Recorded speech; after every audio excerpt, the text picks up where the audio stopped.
let's just start a little bit in Dutch. Goedemiddag, goedemiddag, good afternoon. Welcome to my presentation about Keycloak. I don't know if maybe some people are already a little bit knowledgeable about security. Some people probably had nothing to do with security yet. I know some developers are totally not interested in security as long as the stuff works. I was one of them. But I just want to explain a little bit what is happening in the background, pretty much. One of them is Keycloak. Keycloak can do a couple of things. I'll explain everything that there is to know, or at least in the basics, because if I'm going to explain everything, then we'll be here for the next couple of weeks. Let's just first introduce myself. My name is Annemieke Staal. I am a Java developer at First8. First8 is located in Nijmegen. And I am the team lead of the Keycloak team. Within the Keycloak team, we are helping, of course, everybody who is having any questions concerning securing their applications, even governments who are asking to secure their websites, etc., etc.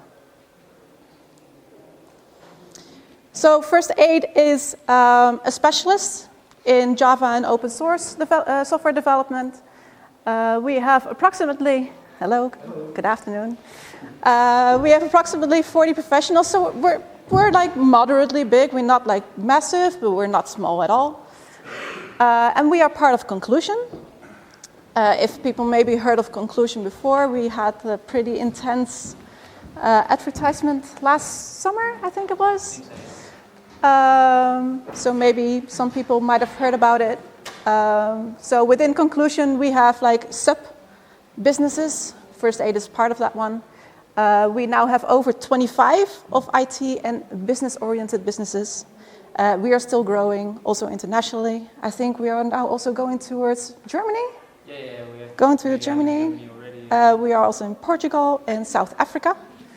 We now have over 2,500 employees and still growing. But you're not interested in all of that. Let's just start with Keycloak. Before we start with Keycloak, we are going all the way to the beginning. And that is about I am. You hear about it sometimes, like I am this, I am that. So, what is I am? We're talking about identity access management. Very simple.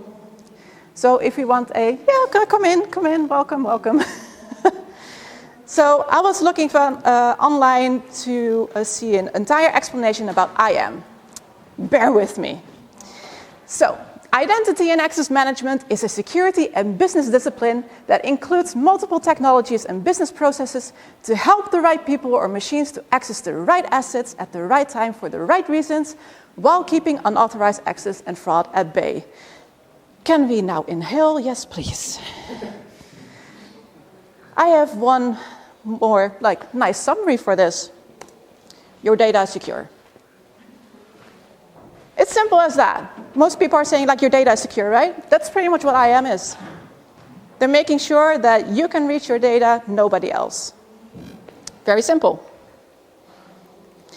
So I am is pretty much broken down into three subjects. We have identification, authentication, and authorization. So with identification, who are you? Say your name or your username, whatever. Then you have authentication, proof that you are indeed the person that you say you are. And then you have authorization. What permissions do you have? Are you allowed to delete something, access something, edit something? And you can pretty much see it also the same in a driver's license. I know for the people in Germany, your driver's license look a little bit different. But this is a Dutch driver's license. So identification, say, this is your name. That's your identification. But I can also say I'm Tina Turner. Doesn't mean I am indeed Tina Turner. Authorization, proof that you are you. Well, you can give them your driver's license. You also have your picture on there. It all proves that you're indeed the person that you say you are. Then authorization. On the back of our Dutch driver's license, they are saying what vehicles you are allowed to drive. That's authorization. So for instance, it's saying that you're not allowed to drive a semi-truck, but you're allowed to drive a car. It's very simple. Same basics also go for pretty much all web applications. Sometimes you're not allowed to access something. I think most of you, somewhere in your career, 401 unauthorized. Very simple. But it can also go wrong. If you don't do it right, or if you miss something, or maybe the hackers are just too smart, sometimes that happens, it can go really wrong. For instance, was it last year, October, 23andMe.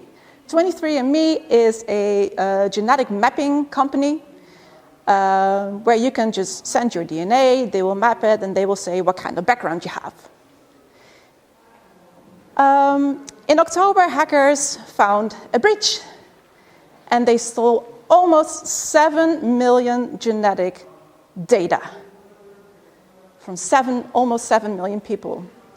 Now you're like, it's just DNA, right? Like, I have DNA, just a drop of blood, that's it. But it can also be used very maliciously. Say people want to see, like, if they want to be a racist, you know? If they're looking for Jewish people. Something like in Israel, which is like very current right now. You want to know different races because they are against each other. You don't want to have that all public. So you want to make sure that it is secure. And hackers it's always a cat and mouse, right? Hackers are always in front of you trying to be in front of the hackers and they're just running after you.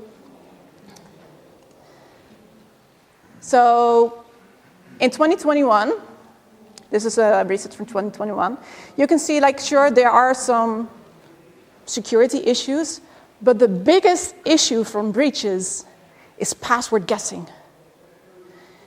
And password guessing, you can pretty much, in a lot of cases, you can just make it more secure. Say, for instance, people are not allowed to type in 1, 2, 3, 4, 5 as a password. Or for the Dutch people, welkom 01. I think a lot of people know that. Welkom 01. So you can, for instance, say blacklist certain passwords. People are not allowed to use those passwords. And hopefully we can get this percentage a little bit lower. That would be nice. And then you would think as a developer, wow, that sounds easy enough, right? I can do it myself. I'm a developer. I can make it all. Just a little database, username, passwords, maybe a little bit of encryptions in the back. Easy peasy. But think of all the other stuff that is around it. It's not just a username and a password. It's also a person wants to reset their password. The person needs to create an account. We need to assign roles, authorization. We need to assign roles. And that's just the basics. How about social logins, two-factor authentication, et cetera, et cetera, et cetera. The list goes on and on. Are we still jumping to make all of that? I think most people here are more like, I just want to have my application up and running. Besides that, it's also easy to make mistakes. You're like, okay, I'll just use a standard encryption. But encryptions can get broken. They can get breached. What then? You need to be on top of everything. And of course, the world keeps changing. Hackers become smarter. New technologies are coming in here every single week, month, year. You want to be on top of that, because if you just let it hang, you can guarantee that the hacker will find a breach for you. In comes Keycloak. You don't have to make it yourself. It's just readily available. You can just go to keycloak.org and just download the whole thing. You don't even have to pay. So Keycloak already has a lot of functionalities for you. Say, just a classic login, username, password, nothing wrong. Then we have OAuth 2 and OpenID Connect. I think a lot of people already heard about OpenID Connect. Then you have like federated logins or social logins. Log in through Google, log in through Facebook, log in through GitHub, etc., etc. Then we have also a protocol called SAML. For the Dutch people, DigiD. They're talking in a certain way, which is not OpenID Connect. It's a different protocol that they're talking in. And of course, passwordless, Touch ID, Face ID, authentication apps, etc. It's all there, all ready for you to use. And of course, you can also use certain access control paradigms. The most used one is, of course, the role-based access. So people who are working in the backend, most of the times if you write a REST API, you check for a certain role that you're receiving, right? Based on that role, they can make use of that REST API. There are also others, not as popular. I haven't seen it yet, but hey, they exist. Policy-based or attribute-based, I'm not going to go into that. You can look into it if you are interested into this. I have never really seen it being used anywhere. But they are there, and they are being used. So say I want to log in. This is a website from the Dutch government. If you want to apply for a subsidizing, then you need to log in. So we say, we go log in, and we type in our stuff, and presto, you're in. You don't see anything what's happening in the back. So there are two ways from Keycloak that we can log in. We can go directly to Keycloak. Keycloak is asking like, hey, username, password. Keycloak itself manages the account and knows everything about you, gives back the roles, super easy. And then you have like the federated IDs or social IDs like DigiD, Facebook, Google, etc. Those are pretty much third-party applications that are managing the accounts for Keycloak. So instead of like Keycloak is knowledgeable about your account, the third party is knowledgeable about the account. And the third party is giving back all the information to Keycloak. Keycloak is making like a nice little token for you, gives it back to you or to your application. So there are multiples. This is just like a tiny list. We have Facebook, Google. I don't think Twitter is not there anymore, right? Let's just blow that one up. It's X. But of course, we also have the trusty old LDAP, Active Directory, for those Windows lovers among us. Yes, I'm cringe. And of course, for the Dutch people, we have DigiD, A-herkenning. A-herkenning is for it's pretty much a DigiD for businesses. I'm sure the German version is also, you also have like some sort of like government login. No, you don't do that yet? Not yet. You still need to go into the 21st century. Yeah. One day you will get there, okay. Oh, we have stuff, but we have around about 17 different buckets. One for the federal and 16 for every state. Oh yeah, well that's amazing. Well, let us all contact us. We can do everything at once then, okay? All right, so let's go into like the flow. Say you want to log in. What happens? User, which is you. You have the application, which of course is the application. You have the service, which is the backend that has all the data for you. And of course, we have Keycloak here on the left side. So a user is saying to the application, I want to reach my data. Then the application is saying, well, that's nice, but I have no idea who you are. Go to Keycloak. So then we are saying to Keycloak, hey, Keycloak, I want to access my stuff. And Keycloak is like, nice. Here's a login page. Give me your credentials. So the user is giving their credentials, username, password. Keycloak is like, yeah, all right, nice. I know who you are. You've proven who you are. Then he's saying to the application, hey, this user is allowed to get into your application. Then the application is like, okay, nice. I know who the person is. And Keycloak is saying he is allowed to get in. Hey, Keycloak, give me an access token from that person. And after that, then Keycloak gives back the access token. And with that access token, we can go to the back end, where most of us developers finally get there. And right at the end, after all the ping pong, then we get there as a back-end developer, like, hey, we get a token, we can give you your resources or your data or whatever you're requesting. So you see, there's a lot of like ping pong that you don't really see.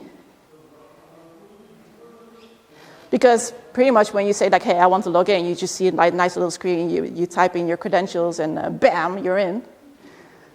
There's a lot of communication. And just imagine if there's a third party, like a federated ID or a social ID, then the authentication will go all the way here where the third party is. But just know, if you're giving your credentials, you're seeing that the application has no idea what your credentials are. You're just giving them straight to Keycloak. It will also be a little bit dangerous for the application to know your credential. You don't want your application to know your password. You don't want that. You just want one person or like one application to know everything. You don't want to share it everywhere. You're not going to yell your password here in the room, right? You don't want to do that with your application either. So besides just your regular password, you can also go passwordless. That's like more of the current. That's like up and coming, right? So we have the Microsoft Authenticator app or the Google Authenticator app. Most of the times we're using that for two-factor authentication, but you can also just use it just as your credentials. Touch ID, Face ID. Face ID is like from the last couple of years, right? Like to get into your phone, hold it in front of your face, you're in. It's pretty much a password. Your face is your password right now. Yes?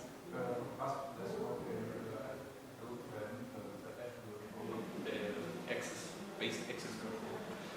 You can use your OS for that if you have your MAC address in Keycloak. And I guess that's a good point to add them to this part. Oh, you mean you want to use your Windows credentials just to get into somewhere? That's a possible point, but I didn't use Windows. Well, I mean, there is something called web authentication. That's pretty much also what this is. Passwordless. But yeah, you can pretty much use anything that you can get out of your system for that, as long as you know how to configure it, of course. Yes. But pretty much anything that has credentials, which can also be a finger, a face. Think of anything that can identify yourself with. You can use that to log in, to get into an application. And I'm sure there will be a lot more in the coming years to identify yourself, which is also a little bit scary. All right, what does Keycloak look like? Live demo. All right. For those who know, who have given live demos before, everybody knows, yeah, like that. Everybody heard about the demo effect? All right, well, I'm gonna do it. So, let's just go into Keycloak. This is Keycloak. Or at least the front page of the Keycloak. So if we log into Keycloak, I'm gonna give my super duper secret login. Super secret. Good example. Super secret. This is pretty much what Keycloak looks like. It is pretty easy to find your stuff. So the absolute basics are just easy to find. And I'll just go through a couple of stuff. Up here you have realms. Realms are pretty much like an object where you can put in all your applications that have to do with the same thing. So for instance, you can use a realm for development, and a realm for testing, and a realm for production. And everything that has to do with development, testing, or production, you put in that realm. Then we have the clients. There are already a couple clients in there. It's a bit hard to see because like the beamer, I'm sorry. But there are a couple clients that are already in there. For instance, like an account client. An account client is pretty much an application. So pretty much an application that we're talking to or listening to. So Keycloak already has an account. So say if we go to the home URL, which is like localhost 8080 realms workshop. So we say we go into the realm, which is called workshop, and we want to go to the account page. It's already predefined for you. And of course, I made these two clients. You will see later what that has to do with it. It's for later in the example. Then you have the realm roles. Every role that has to do with something with realm.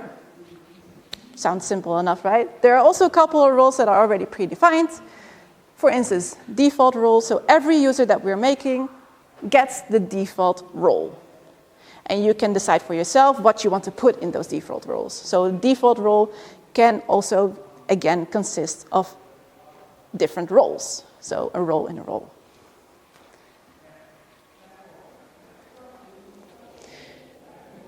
Of course, users.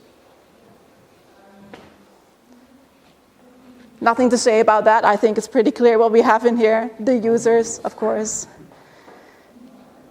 And of course, there are many, many more things that I can go through. I'm not going to do everything because, again, it will take a long time. The only thing I want to show you is identity providers. Identity providers, so this is where you configure your third parties. So if you don't want Keycloak to manage your account, but a third party, there's already a lot of stuff that's already here for you. Of course, I think the easiest one that everybody can do is connect to GitHub. GitHub has a developer section where you can expose your GitHub to, for instance, your local Keycloak. If you want to try it out, there are many tutorials to be found online because, yay, it is open source, so everybody can do this. But as you can see, you can use Bitbucket, you can use Facebook, you can use Google, Instagram. Those are already made for you.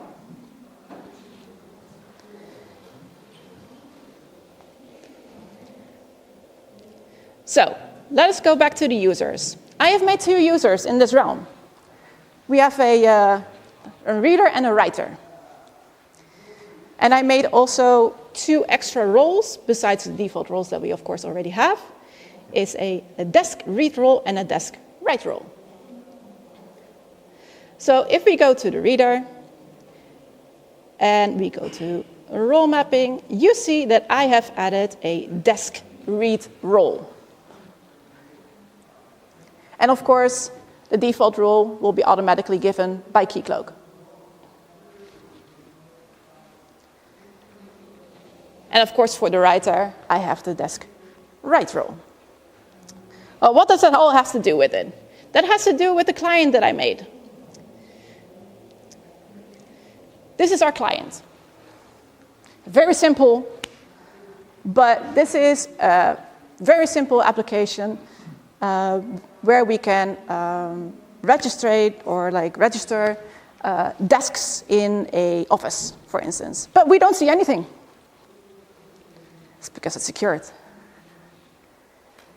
We don't have any roles right now, so we cannot see anything. Because we made sure that you only can see your data if you have the right roles. So, we are saying we want to log in. You see, like, the application said like, oh, that's nice. Let me send you to Keycloak. So we're now in Keycloak. Keycloak is asking like, hey, give me your credentials. So we had that reader user that I made. Super secret password. Bam.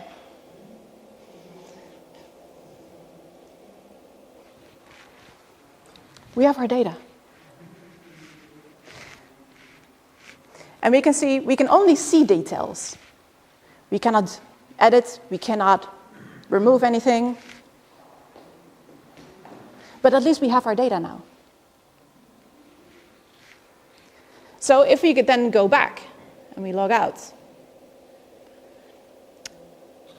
and we log in with our writer,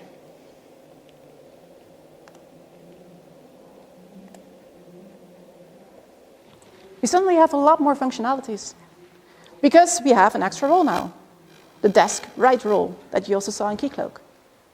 So this is pretty much what the developers now also know. This is where we are good at. REST APIs, and we give the stuff back what we can, what they are allowed to. This is what we know. Is everybody known about gwt.io? Couple? Anybody that isn't known about it? Yeah? It's pretty nifty. So, we're going to go a little bit hacking here. Nah, it's not really hacking. So let me just refresh this page. We can see here that the desks, let me just make it a little bit bigger. So it's terrible to read, I'm sorry. But over here, we're calling the backend to say like, hey, I want to retrieve the desks.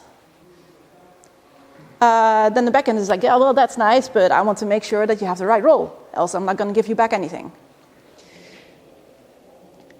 So we are giving you a bearer token. That token is what we got from Keycloak. When we logged in, that Keycloak was giving back a token. So if we copy this, and we paste this in gwt.io, you get all kinds of information. When does the token expire? But also the roles of the user. It's pretty nifty, because pretty much this is also what our backend does. We are getting a token. We're going to read the token. We have all kinds of information. Most of the times we're only interested in this little part. And we're just going to see like, hey, is the role in there that we need? So try it out one time. See if you can maybe, if you log into somewhere, see if you can maybe find a token. And just put it in gwt.io and see what kind of information is in there. Sometimes there's more, sometimes there's less. Over here, for instance, you don't really see a lot of information besides the roles. Sometimes you get your name, your email address. It depends what the application is asking for. It's also the nice thing about OpenID Connect. You can give them scopes. And pretty much in that scope, you're saying what kind of information you want in your token. Right now, we're not really interested in anything else but the roles. But say you can give a scope profile. Then Keycloak is like, okay, I'll give you the profile, name, email address, etc.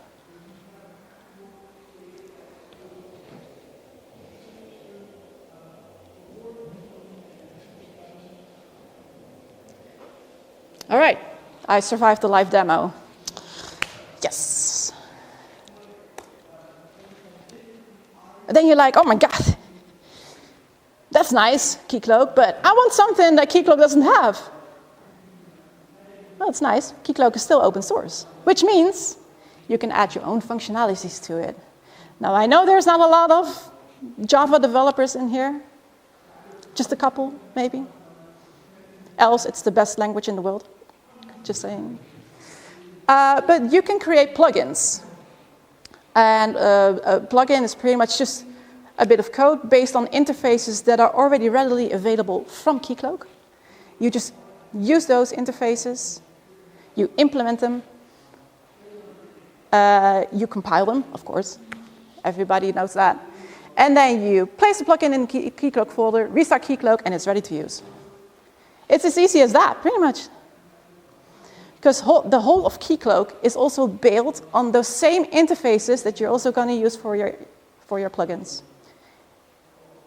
So it's pretty much just extra. If you're saying like, hey, those devs, they suck, can be. I wouldn't say it too quickly, but yes. Small example for which example to make a plugin? Yes. So recently we made a plugin for a client that had a third-party login. So a login through Facebook or whatever. But those people first had a local account in Keycloak. And then later we were saying like, hey, we don't want the local account. We want to use the external third-party account. So what Keycloak then does is like, we made those users log in with the third party. Keycloak is like, hey, but I know this person because I also have data about this person.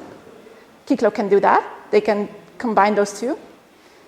But the thing is, they also had their local password still. And the client didn't want that. They only wanted that person to be able to log in through a third party, not with that local password anymore. So once they connected that third party, they wanted to remove that local password that was configured in Keycloak. Keycloak doesn't do that by itself. If we connect a local user to a third party, Keycloak is not like, well, yeah, let's just remove that password. So they could still circumvent that third-party login by just using their local password. We didn't want that. So what we made is a plugin that made sure that the moment that local user was connected to a third party, that we removed that local password. Because that wasn't standard functionality in Keycloak. I'm not going to say like, hey, that was a good idea from the client. They ask and we do it. It's okay. I try to understand that because you have many options for users and agents also. Mm-hmm. I know there's an action to change your passwords in an interval, and yeah. That's a better solution, I guess. Well, pretty much they didn't want Keycloak to manage the password anymore. So they only wanted to say like, oh, you can only log in through Google once you're connected. You cannot make use of any credential that has been configured into Keycloak. That was their idea, and they were like, okay, yeah, sure, we can do that. Okay. You ask, we make. Of course, we had a discussion about it, but hey, if they really wanted to do it, this is very subtle. If they wanted to do it, then yeah, we do it.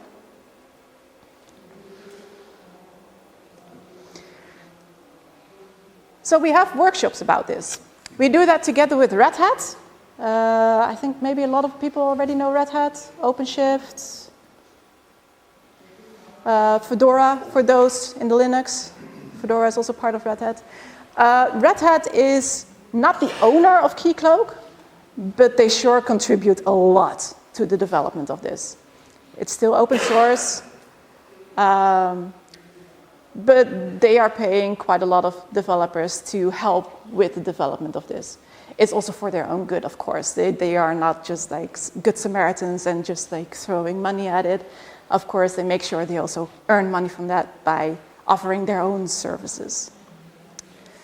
But we do this together with Red Hat every now and then, say about every half a year, depending, of course, if there's any interest in it. Where you can come to us, we give you a workshop for free, for those that don't have a lot of money. Where we could give the workshop in 3 different tracks. One is for the developer basic, so for the developer that hasn't really done anything with Keycloak yet, how to secure your first application. Yeah, it's kind of like My Little Pony, but then for Keycloak. Then the second is more the advanced for the developers. So more, how do you get two-factor authentication? How do you do step-up authentication, so an extra layer, etc. Even some Ansible for those who are a fan of Ansible. And then you have a third track for admins, so not really developers, but still the people that need to turn on the knobs and click on buttons in Keycloak, where we say like, okay, how do you configure the users, the roles, etc., etc. How do you configure everything within Keycloak itself?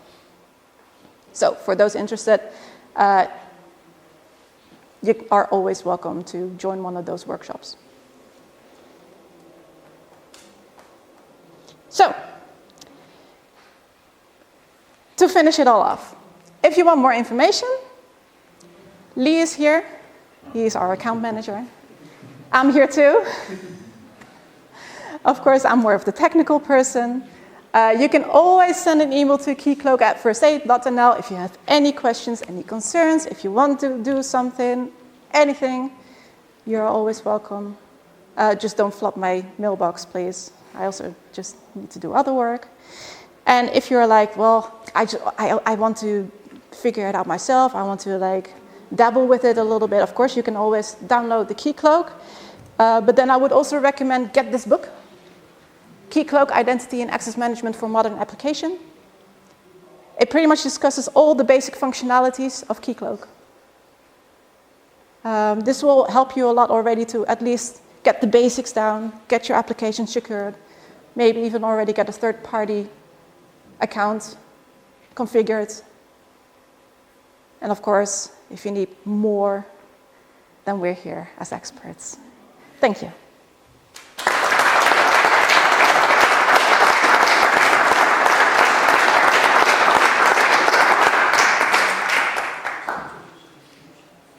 Yeah, that's it. Okay. Thank you. Do you like wine or beer? Or do you drink alcohol at all? I like wine. You like wine? Absolutely. Thank you. And something nice to eat. Oh, thank you. Well, You're welcome. Thank good you. night. Thank you. And thank you all.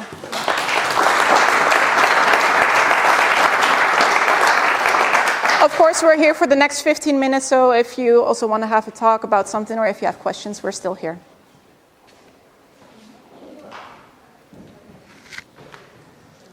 Yes? Yes, we now got some idea how Keycloak looks, but the integration into typo might be also very interesting because normally you have existing role assets management inside which you can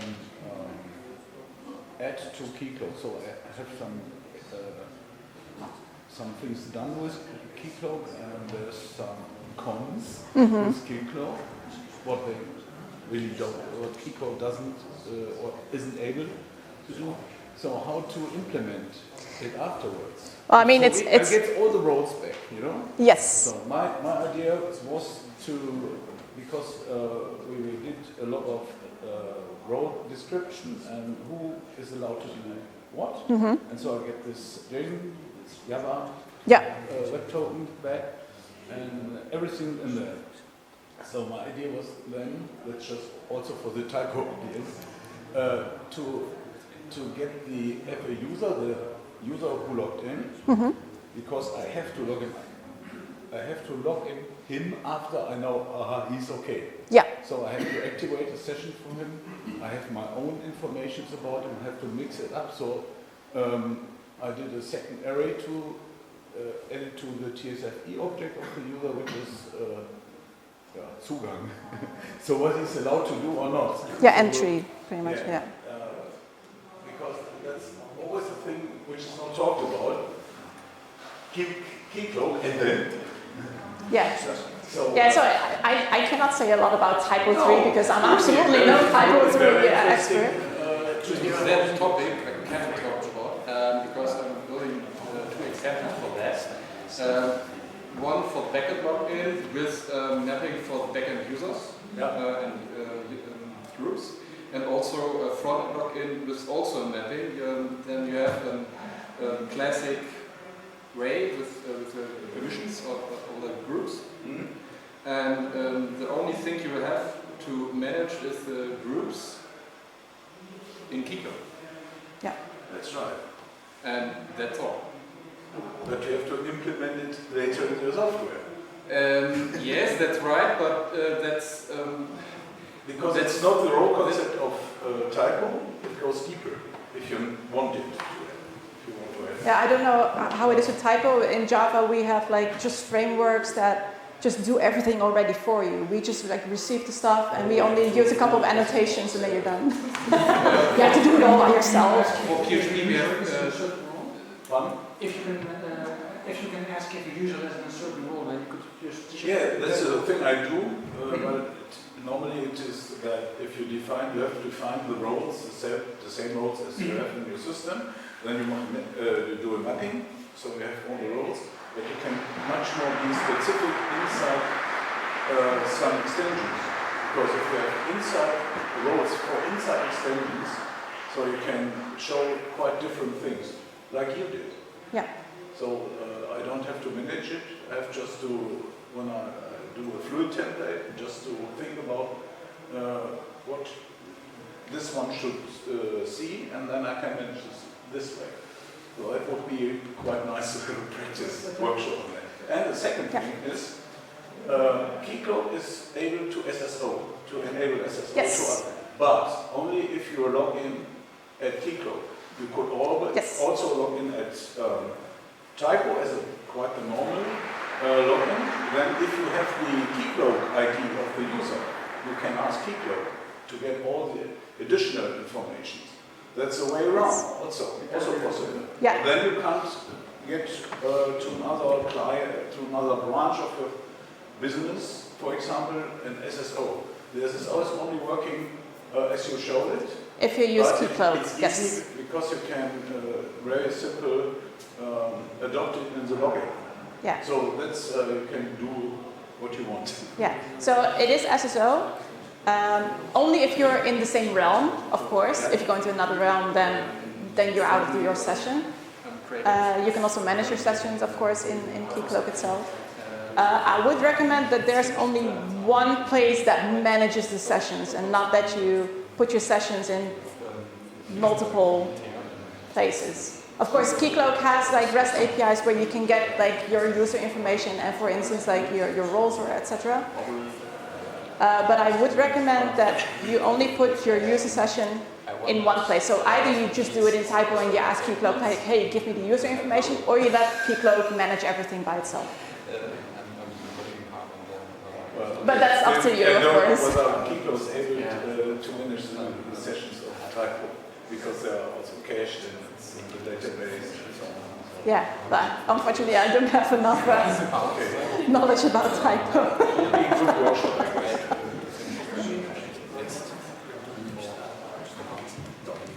Alright, if nobody else has questions, then let's just have something to drink.